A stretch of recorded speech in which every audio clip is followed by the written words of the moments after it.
Então, essa área possui um histórico, então, de 23 anos de cultivo.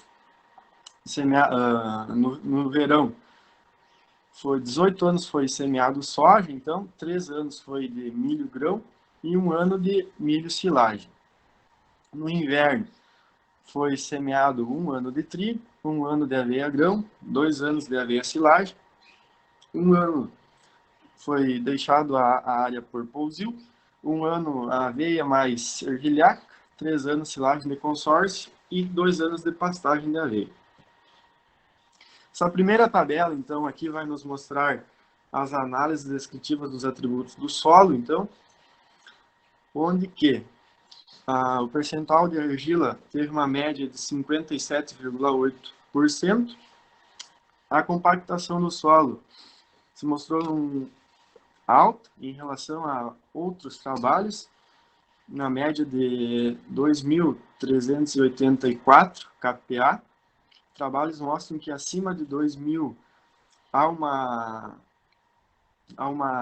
um impedimento, então, na entrada tanto de ar como água também. A matéria orgânica se encontra numa média de 2,8 e a saturação de base está bem elevada. Os altos teores se encontram nas variáveis potássio, manganês, magnésio, cálcio e cobre. Médios teores para enxofre e zinco e baixo teor para o alumínio e também o fósforo. Essa segunda tabela, então, vai nos mostrar as análises descritivas dos atributos para o clima, onde a amplitude térmica variou de 8 a 13%, tendo uma média de 12%. A umidade relativa variou de 16 a 85%, tendo uma média de 57%. A precipitação ao longo do ano foi de 1.800 milímetros, dividindo por 2, isso dá 900 milímetros. Vamos dizer que choveu durante o experimento, mais ou menos isso. E a temperatura máxima variou de 18 a 28 graus e a temperatura mínima de 9 a 18. Na tabela 3, as análises descritivas dos atributos do campo. Teve uma média de altura de plantas de 79 centímetros. Na altura da inserção da primeira cápsula, a diferença foi de 9 centímetros, então, de acordo com o solo. O ciclo foi de 168 dias. A massa de 1.000 sementes chegou a 5 gramas para 1.000 sementes, né? É um resultado médio, de acordo a outros trabalhos. O número de ramificação por planta chegou a 6 ramificações por planta e a população variou de 50 a 120 plantas por metro, chegando a um rendimento de grão de 2.251 kg por hectare. As correlações para o efeito do solo relacionadas à produtividade. Essa figura 1, então, nos mostrou que o rendimento de grão para os efeitos do solo não teve nenhuma correlação. Já a compactação do solo teve uma forte correlação com a saturação de base e uma menor correlação com a argila e também a saturação para alumínio e cobre. Já o cobre se correlacionou positivamente com a argila, classe do solo, saturação de base e enxofre. O enxofre não se correlacionou com nenhuma das outras variáveis. Saturação para alumínio se correlacionou com a argila e também com saturação de base. Saturação de base se correlacionou positivamente com a argila e com o cálcio. Cálcio teve uma forte correlação com a argila e também com a classe do solo. E a classe do solo se correlacionou positivamente com a argila. Na figura 2, então, as correlações para o efeito do clima relacionado à produtividade, onde, então, você teve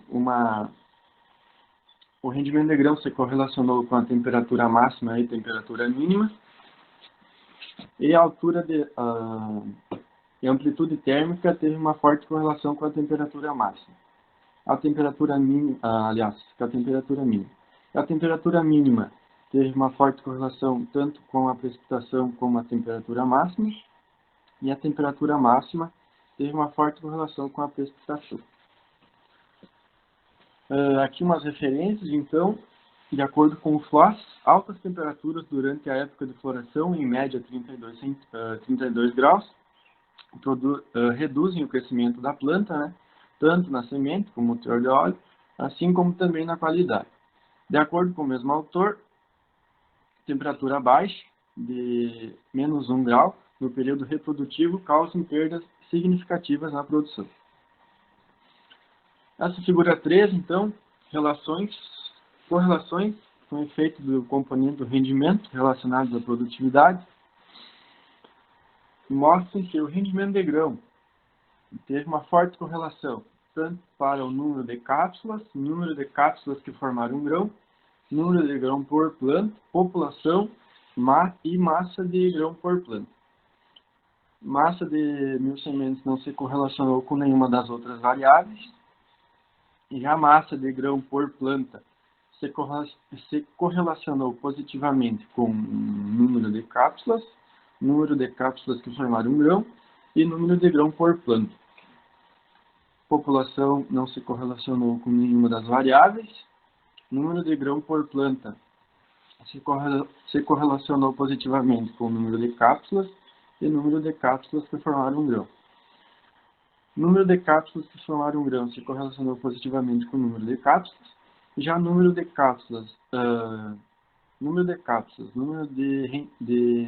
ramificação por haste e número de ramificação basal não se correlacionou com nenhuma das variáveis. E já a altura da inserção da primeira cápsula se correlacionou positivamente com a altura de planta.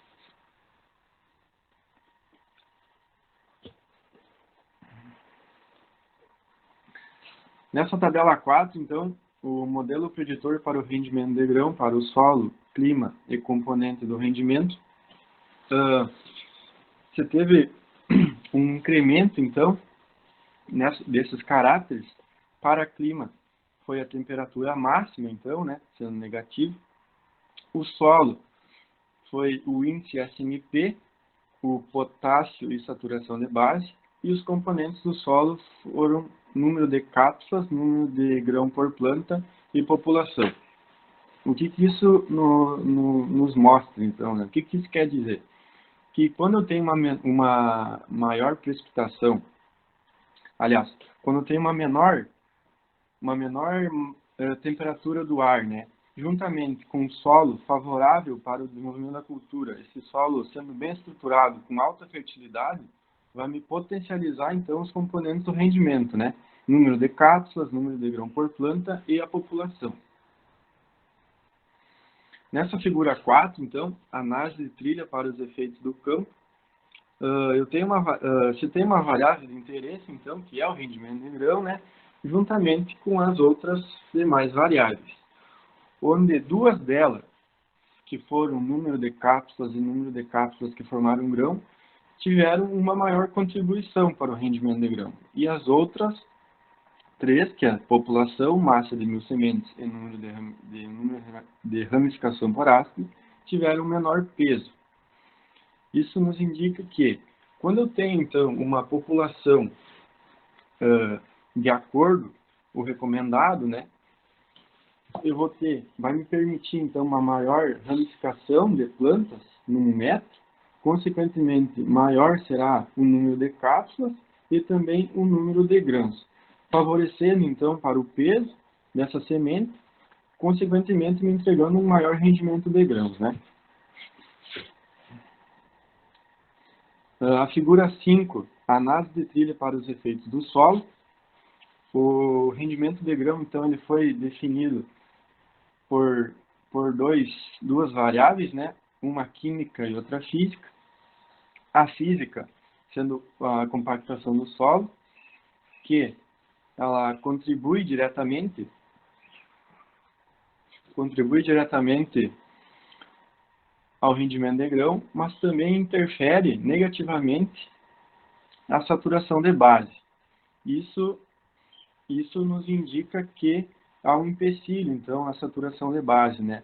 Não deixando ela disponibilizar os nutrientes necessários para o rendimento de grão, impedindo, então, que ela tenha a máxima contribuição direta, sendo, então, a saturação de base sendo também interferida pela compactação do solo.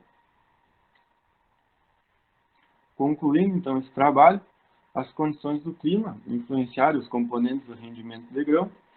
As análises de trilha dos efeitos do solo não permitiu visualizar a contribuição tanto para o tributo químico e físico para a produção final. As variáveis número de cápsulas que formaram um grão, número de grão por planta, população e massa de grão por planta foram as que determinaram o rendimento de grão. Bom, queria agradecer então a todos pela apresentação, principalmente ao grupo de melhoramento genético, no qual eu faço parte, faz 2 anos já.